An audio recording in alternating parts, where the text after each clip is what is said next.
Hey guys, Russell and Hobbs here. Welcome to our second part of our trip from SA to Fraser Island.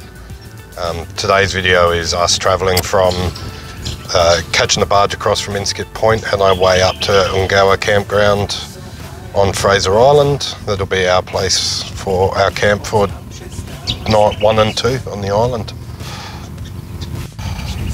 We left Inskip Point early morning over to Fraser Island. Caught a barge across there.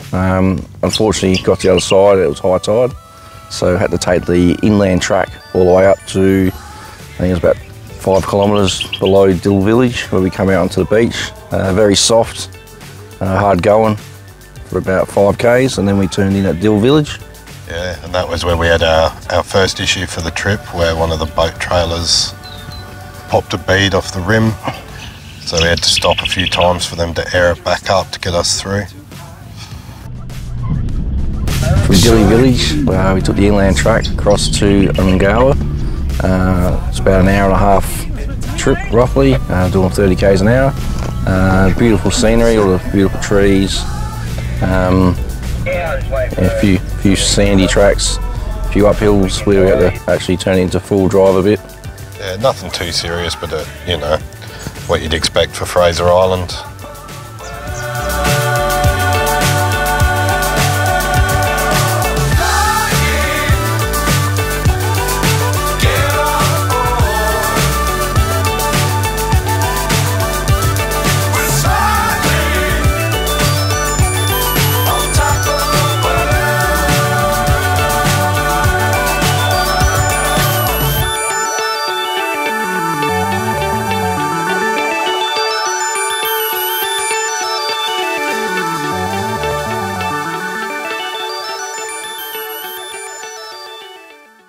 So we arrived at Ungawa, which was where we were staying for nights 1 and 2 on the island.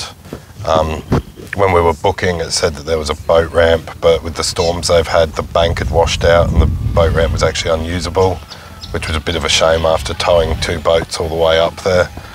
It was a nice spot, but there was a lot of midges, which made it a bit uncomfortable the first night when we were all had already been bitten at that point, but it's a really nice spot with a great view for the sunset facing west off the island. Don't fly too high. Be sure to keep the mountain sight. Fly forever if you keep it tight.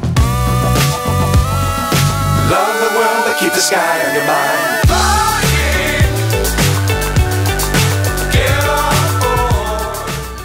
Whilst staying at Ungawa, we went for a drive up to Lake Mackenzie, where all of us went for a beautiful swim.